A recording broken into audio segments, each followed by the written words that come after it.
મિત્રો કેમ છો? મજામાં? અંગ્રેજીની અંદર આજે આપણે જે ફર્સ્ટ લેક્ચર ભણ્યા હતા એમાં હવે પાર્ટ 2 ની આપણે વાત કરીશું, જેની અંદર લાસ્ટ આપણે ક્યાં સુધી વાત કરી હતી? તો છેલ્લે એ વાત થઈ હતી આપણે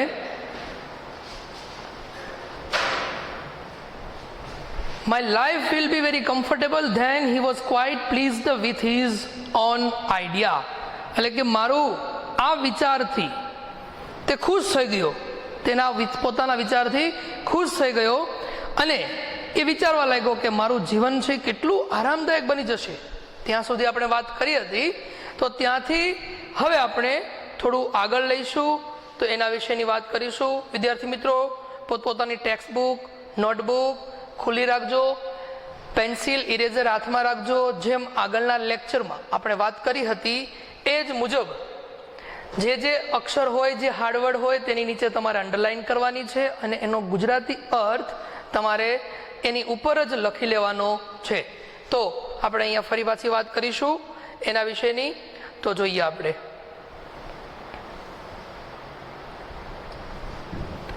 He decided follow cubs and steal one. ગઈકાલે આપણે વાત આગળના લેક્ચરમાં આપણે વાત કરી હતી સ્ટીલ એટલે ચોરી કરવી. તો અહીંયા ફોલો એટલે અનુસરવું, એની પાછળ પાછળ જવું. He decided to follow the cubs and steal one. તેણે એ બચ્ચાઓને પાછળ જવાનું નક્કી કર્યું અને તેમાંથી એક બચ્ચાને ચોરી લેવાનું નક્કી કર્યું. આગળ જોઈએ. From his experience, Edie knew that cheetahs never attacks a man. Experience એટલે અનુભવ. ન્યૂ છે એ ટુ નો એટલે જાણવું, એનું ભૂતકાળનું રૂપ છે ન્યૂ, તો જાણ્યું. તો કે તે જાણતો હતો શું? તો કે ફ્રોમ હિઝ એક્સપિરિયન્સ એડી, તો કે તેના અનુભવથી એડી જાણતો હતો ધેટ ચીતા નેવર એટલે ક્યારેય નહીં, એટેક્સ અ મેન કે ચીતા ક્યારેય પણ માણસ ઉપર હુમલો કરતો નથી. ટુ એટેક એટલે હુમલો કરવો, ટુ એટેક એટલે હુમલો કરવો. આગળ જોઈએ. ધેરફોર તેથી, ઇટ વોઝ સેફ એટલે સલામતી ભર્યું, સલામત. ટુ સ્ટીલ અ કબ, તો કે તેથી તે બચ્ચાની ચોરી કરવા માટે કેવો હતો? સલામત હતો, સેફ હતો. આગળ જોઈએ.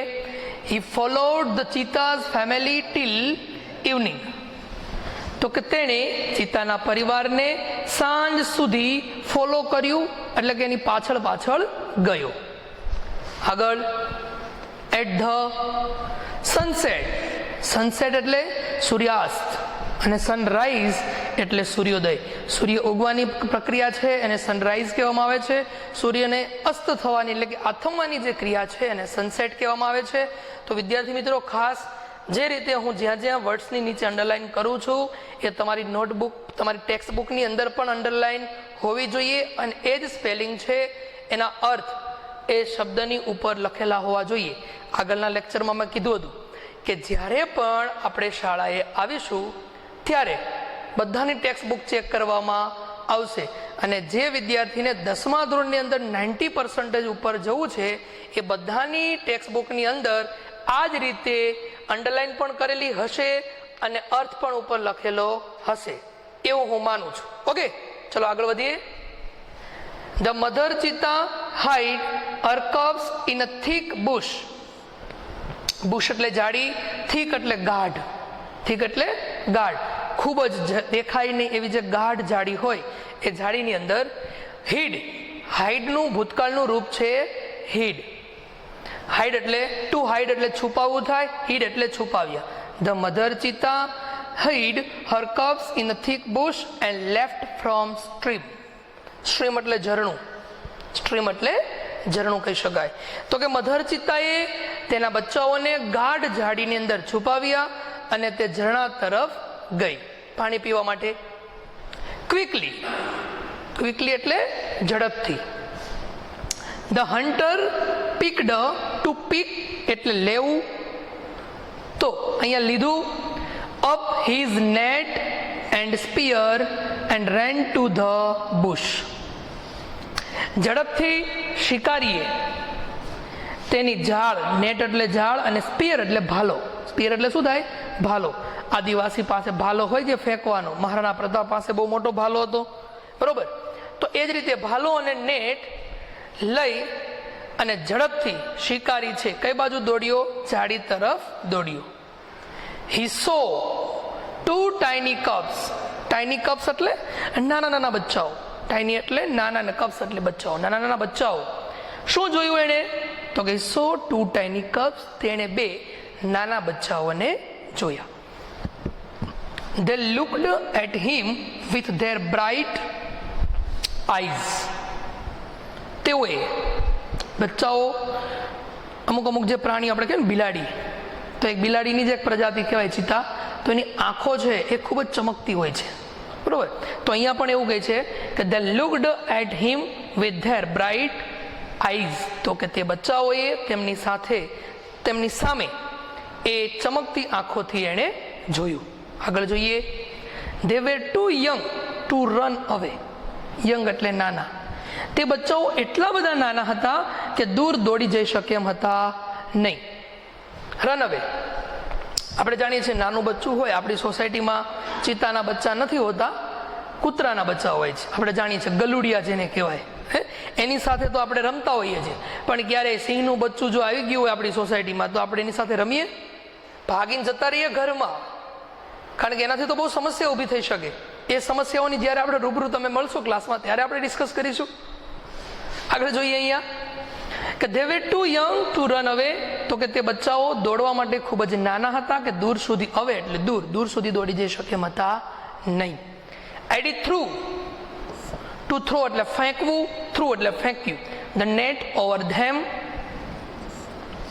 and the cubs were caught. ADA તેઓના પર નેટ ફેંકી અને the cubs were caught એટલે કે બચ્ચાઓ પકડાઈ ગયા. ટુ કેચ એટલે પકડવું, અને કોટ છે એ કેચનું ભૂતકાળનું રૂપ છે. કોટ એટલે પકડાઈ જવું, પકડાઈ ગયું. He needed only 1 cubs. Needed, to need એટલે જરૂરિયાત હોવી. તેને માત્ર એક જ બચ્ચાની જરૂરિયાત હતી. But thought, think, to think એટલે વિચારવું, અને thought એટલે વિચાર્યું. ભૂતકાળનું રૂપ છે. But the thought, પરંતુ તેણે વિચાર્યું, it is always better to have 2 slaves instead of 1. Instead of A phrases છે જેને આપણે રૂઢિપ્રયોગ કહી શકીએ છીએ. ના બદલે એવું લખી શકો તમે, ત્યાં લખો ના બદલે. તો કે એને શું વિચાર્યું? તો કે અરે, it is always better to have 2 slaves instead of 1. slaves એટલે ગુલામ, સ્લેવ એટલે ગુલામ, સ્લેવ્સ એટલે ગુલામો. એણે એવું વિચાર્યું કે અરે, એક ગુલામ કરતા 2 ગુલામો ખૂબ જ સારું. આપણી પાસે આપણે એમ કહીને કે કોઈ એમ કહે કે ચલો હું તમને પ્રેઝન્ટ કરું છું મર્સિડીઝ કાર, જો કે કોઈ કરે તો નહીં, પણ છતાં બી આપણે વિચારીએ કે ભાઈ તમને કોઈ એમ કહે કે ચલો હું તમને મર્સિડીઝ કાર પ્રેઝન્ટ કરું છું, ગિફ્ટ કરું છું. મર્સિડીઝ અને ઓડી એક જ લેવી છે કે તમારે બંને લેવી છે? હવે મફતમાં મળતું હોય તો આપણે શું કરીએ? એક શું કામ, 2 લઈ લઈએ. આપણે નથી કહેવત એક છે ભલે 2. તો અહીંયા પણ કીધું છે કે એક ગુલામના બદલે 2 ગુલામ, તો ખૂબ જ સારું કહેવાય. He dragged them with him and hid them under a big basket. To drag એટલે ખેંચી જવું, ટુ ડ્રેગ એટલે ખેંચી જવું. ડ્રેગ્ડ એટલે ખેંચી ગયો, એટલે કે તેઓ બચ્ચાને તેની સાથે લઈ ગયો, ખેંચી ગયો. And hid them under a big basket એટલે કે મોટા બાસ્કેટની નીચે છુપાવી દીધા બચ્ચાઓને. The mother cheetah returned after a while. while એટલે થોડા સમય પછી, after a while એટલે થોડા સમય પછી. એટલે કે મધર ચિત્તા જ્યારે ફરી પાછા, રિટર્ન એટલે ફરી પરત આવું, એટલે કે થોડા સમય પછી મધર ચિત્તા પાછી ફરી. She did not find her cubs. To find એટલે શોધવું, દેખાવું. તો કે તેણીને તેના બચ્ચાઓ ક્યાંય દેખાયા નહીં, એટલે કે મળી શક્યા નહીં. She looked all around. She looked all around એટલે ચારે બાજુ. લુકડ એટલે જોયું, તેણીએ ચારે બાજુ જોઈ લીધું. First of all she become angry. પહેલા તો તે શું થઈ ગઈ? ખૂબ જ ગુસ્સે થઈ ગઈ. એન્ડ જમ્પડ વાઇડલી, અને વાઇડલી એટલે જંગલી, અને જંગલીની જેમ એ કૂદકા મારવા લાગી. કોઈ પણ વસ્તુ છે, આપણે પણ ઘરે છીએ, શાળાએથી જતા હોય અથવા તો કોઈ પણ જગ્યાએથી આપણે જતા હોય તો આપણે જાણીએ છીએ કે આપણે સ્કૂલેથી 12:10 છૂટ્યા પછી મેક્સિમમ અડધા કલાકમાં ઘરે પહોંચતા હોય. પણ આપણે જાણીએ છીએ કે જ્યારે વાનની અંદર કોઈ પ્રોબ્લેમ થયો હોય, ઇવન આપણી સાયકલમાં પંચર પડ્યું હોય કે કંઈ પણ હોય, અને જો 10 મિનિટ પણ આપણે જો લેટ થયા હોય ઘરે પહોંચવામાં, તો મમ્મી કેટલી ચિંતા કરતી હોય છે આપણી. જાણીએ છીએ ને આપણે. તો સેમ એ જ વસ્તુ અહીંયા કઈ વસ્તુમાં છે? તો કે પ્રાણીઓની અંદર પણ એટલો જ માતૃપ્રેમ રહેલો છે. આપણે સિરિયલોમાં, મૂવીમાં જોયું છે કે જે કોઈ દુશ્મનાવટ કોઈની સાથે હોય, એમાં તો હોય ને હીરો હોય ને વિલન હોય ને આવું બધું હોય મૂવીની અંદર. તો આમાં ક્યાંય દુશ્મનાવટ હોય તો આપણે જોઈએ છીએ કે ઘોડિયામાં સૂતેલા બાળકને વિલન ઉઠાવી જતું હોય તો માની પરિસ્થિતિ કેવી થાય છે? તો સેમ એઝ ઇટ ઇઝ અહીંયા પ્રાણીઓમાં પણ એટલો જ માતૃપ્રેમ વિદ્યાર્થી મિત્રો રહેલો છે. કારણ કે એની અંદર પણ જીવ છે ને, એ પણ સજીવ છે. તો જેમ આપણી અંદર આટલો પ્રેમ છે તો એના અંદર પણ આટલો જ પ્રેમ છે. તો અહીંયા કહેવાય ને કે જંગલીની જેમ એ કૂદકા મારવા લાગી. હી સ્નીફડ. ટુ સ્નીફ એટલે સૂંઘવું. ટુ સ્નીફ એટલે સૂંઘવું, અને સ્નીફન એટલે સૂંઘવા લાગી. શી સ્નીફન ઓલ અરાઉન્ડ એટલે કે તેણે બધી જ બાજુ સૂંઘી લીધું. બટ અલાસ, પર અરે રે, she could not find her dear babies. પરંતુ તેણી પોતાના વહાલા બચ્ચાઓને શોધી શકી નહીં. એટ લાસ્ટ, છેલ્લે, શી બીકમ સેડ. સેડ એટલે દુઃખી. તે દુઃખી થઈ ગઈ. એન્ડ સ્ટાર્ટેડ ક્રાઇંગ એટલે કે એને રડવાનું શરૂ કરી દીધું. શી ક્રાઇડ એન્ડ ક્રાઇડ. તે રડતી રહી ફોર ધ હોલ નાઇટ એટલે કે પૂરી રાત, આખી રાત રડતી રહી. ટીલ ધ નેક્સ્ટ ઇવનિંગ એટલે કે આગળની રાત સુધી એ રડતી રહી, એટલે કે આગળની સાંજ સુધી એ રડતી રહી. વિદ્યાર્થી મિત્રો, હવે આગળનો પેરેગ્રાફ જોઈએ આપણે.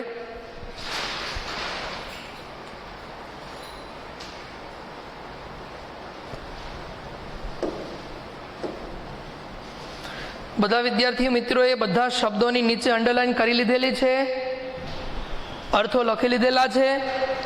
જ્યારે પણ શાળાએ આવશો ત્યારે બુક ચેક કરીશું અને આપણે જોઈશું કે કયા વિદ્યાર્થીને 90% લાવવા છે. યાદ રાખે. આગળ જોઈએ. She cried and cried until her tears. Cried and cried until her tears made dark stain down her cheeks. તેણી રડતી રહી ક્યાં સુધી? તો કે જ્યાં સુધી તેણીના ગાલ ઉપર કાળા ધબ્બા એટલે કે કાળા ડાઘ ન પડી ગયા આંસુના, ત્યાં સુધી રડતી રહી. She was still weeping. તેણે રડવાનું ચાલુ જ રાખ્યું સતત. At night mother cheetah cried so loudly that she was heard by a wise man living in the village. આખી રાત મધર ચિતા રડતી રહી, અને કઈ રીતે? સો લાઉડલી એટલે જોરથી, બરાડો પાડીને, મોટા અવાજથી રડતી રહી. that she was heard by a wise man living in the village એટલે કે તેનો રડવાનો અવાજ ગામની અંદર રહેતા એક ડાહ્યા માણસે સાંભળ્યો. વાઇઝમેન એટલે ડાહ્યો માણસ. The old man understood what had happened. Old man એટલે વૃદ્ધ માણસ. Understood એ to understand એટલે સમજવું, understood એટલે સમજી ગયો અથવા સમજ્યો. ભૂતકાળનું રૂપ છે અંડરસ્ટેન્ડનું. તો કે the old man understood what had happened. વૃદ્ધ માણસ સમજી ગયો શું થયું હતું, એ વૃદ્ધ માણસને ખબર પડી ગઈ, એટલે કે સમજી ગયો વૃદ્ધ માણસ. He immediately took his strong club. Strong એટલે મજબૂત, ક્લબ એટલે આમ તો ડાંગ કહી શકાય, લાકડી કહી શકાય, કારણ કે આદિવાસી જાતિઓ છે એ મોટી મોટી જાડી જાડી લાકડીઓ, જે લઠ કહી શકાય એવી લાકડીઓ ડાંગ સ્વરૂપે રાખતા હોય છે, કે જેને ક્લબ કહી શકાય. તો કે ઇમિડિયેટલી એટલે તરત જ તેની મજબૂત લાકડી લીધી and came out of his હટ, અને તે તેની ઝૂંપડીમાંથી બહાર આવ્યો. ધીસ ઓલ્ડ મેન શનો, ઓલ્ડ મેનનું નામ શું હતું? શલો. વોઝ વેરી વાઇઝ, ખૂબ જ સમજુ અને ખૂબ જ દાહીઓ હતો માણસે Shano. He loved animals and knew all about them, તો કે તે પ્રાણીઓને ચાહતો હતો અને તેના વિશે સંપૂર્ણ માહિતી જાણતો હતો, એટલે કે બધું જ એના વિશે, પ્રાણીઓ વિશે જાણતો હતો. When Shano found out the hidden cubs, જ્યારે શનોએ છુપાવેલા બચ્ચાઓને શોધી કાઢ્યા, હી ન્યૂ ધેટ, તે જાણી ગયો કે ઇટ વોઝ એડીઝ વિક્ડ આઈડિયા. વિક્ડ એટલે દુષ્ટ, ખરાબ જેને કહી શકાય. જ્યારે શનોએ છુપાવેલા બચ્ચાને શોધી કાઢ્યા, હી ન્યૂ ધેટ, તે જાણી ગયો કે તે કોનો ખરાબ વિચાર હતો? તો કે તે એડીનો ખરાબ વિચાર હતો, એટલે કે દુષ્ટ વિચાર હતો. હી ગોટ એંગ્રી, તો ગુસ્સે થઈ ગયો. વિથ એડી, એટલે કે એડી ઉપર તે ગુસ્સે થઈ ગયો. He rushed to the hut and shouted. Rushed એટલે ત્યાં પહોંચવું, જે જગ્યાએ જવાનું હોય પહોંચી જવું. તો કે હી રૂસ્ડ ટુ ધ હટ, તે તેની ઝૂંપડીએ પહોંચ્યો. એન્ડ શાઉટેડ એટલે બૂમો પાડવા લાગ્યો. શું બૂમો પાડવા લાગ્યો? આઈ હેટ યુ એડી, એડી હું તને નફરત કરું છું. Everybody of our tribe will hate you because you are lazy and wicked too. આપણી જાતિના દરેક લોકો તને નફરત કરશે, કેમ કે તું એક આળસુ અને દુષ્ટ પણ છે, એટલા માટે. બધી જાતિ, આપણે ધારો કે કોઈ પણ સમાજની અંદરથી, આપણે પટેલ સમાજમાંથી હોય કે વોટેવર કોઈ પણ સમાજમાંથી હોય, આપણો એક સમાજ હોય, પરિવાર હોય. આપણે ખરાબ કાર્ય કરીએ એટલે માત્ર આપણો પરિવાર જ નહીં, આપણું ફેમિલી જ નહીં, પણ આખો આપણો જે સમાજ છે એ આપણો બહિષ્કાર કરી નાખે છે. તો અહીંયા પણ શું થયું કે એક એડીનો જે ખરાબ વિચાર, એની વિચારશૈલી કેટલી ખરાબ હતી. બચ્ચાઓને ચોરી લેવા, કોઈની માના બચ્ચાઓને ચોરી લેવા એટલે કેટલો ખરાબ વિચાર કહી શકાય. નાની વસ્તુની, આપણે આગળના પ્રી ટાસ્કમાં જોયું હતું કે માત્ર ટોફીની ચોરી કરવાથી સમજાયું કે અપ્રામાણિકતાથી લોકોનો વિશ્વાસ તૂટી જતો હોય છે. અહીંયા તો પ્રાણીના બચ્ચાને ચોરી લીધા છે. બહુ ખરાબ વિચાર છે મિત્રો. જીવનની અંદર એક શું કહી શકાય કે એક કાયમ માટે એક નીતિ અપનાવી જોઈએ કે ક્યારેય પણ જીવનમાં આપણે કોઈ પણ વસ્તુની ચોરી પણ ન કરવી જોઈએ અને ક્યારેય પણ અપ્રામાણિકતાનો રસ્તો અપનાવવો જોઈએ નહીં. અહીંયા જોઈએ આપણે આગળ. We know that hunter must hunt with his own strength and skill. આપણે જાણીએ છીએ, આપણે જાણતા હતા. We know that hunter must hunt with his own strength અને સ્કિલ. આપણે જાણીએ છીએ કે શિકારીએ હંમેશા તેની પોતાની જ સ્ટ્રેન્થ એટલે તાકાત અને સ્કિલ એટલે કૌશલ્ય, તો કે પોતાની જ તાકાત અને કળા કૌશલ્ય દ્વારા શિકાર કરવો જોઈએ. But you are lazy hunter, પરંતુ તું એક આળસુ શિકારી છે. યુ આર થીફ, તું ચોર છે. શું છે? તું ચોર છે એવું કહેવામાં આવ્યું શનો દ્વારા. You have broken the rules of our tribe. તે આપણી જાતિના નીતિ નિયમોને તોડી નાખ્યા છે. You have brought dishonor to the whole tribe. Dishonor એટલે અપ્રામાણિક. તો કે તે you have brought dishonor to the whole tribe. તો કે તે બધા જ આપણી સંપૂર્ણ જાતિની પ્રત્યે તું અપ્રામાણિક બન્યો છે. All the members of our hunter tribe got together. તો કે શિકારી જાતિના તમામ મેમ્બરો ત્યાં ભેગા થઈ ગયા. They decided to drive away Eddie from their village forever. તેઓએ નક્કી કર્યું કે એડીને તેઓના ગામથી હંમેશ માટે દૂર મોકલી દેવો. અવે એટલે દૂર કાઢી મૂકવો. ટુ ડ્રાઈવ એટલે કાઢી મૂકવું, હાંકી કાઢવું. Shano took the cubs on his shoulders, શનોએ તે બચ્ચાઓને પોતાના ખભા પર બેસાડ્યા, and return them to their mother, અને તેની માતા પાસે ફરી પાછા પહોંચાડી દીધા. He saw that long weeping of the mother cheetah had stained her face forever. તેણે જોયું કે લાંબા સમય સુધી મધર ચિતાના રડવાના લીધે તેના ચહેરા પર ફોરએવર એટલે હંમેશને માટે સ્ટેન એટલે કે કાળા ડાઘ પડી ગયા છે. એને આવું વસ્તુ જોયું. વિદ્યાર્થી મિત્રો, આપણે આગળ જોઈએ, આગળનો પેરેગ્રાફ પેજ નંબર 2 ની અંદર અહીંયા સુધીની વાત થઈ. હવે આપણે ચિત્તા વિશેની ફેક્ટ આપણે સમજવાની છે કે ખરેખર ચિત્તાની ફેક્ટ શું હોઈ શકે, એના વિશે આપણે ડિસ્કસ કરીશું.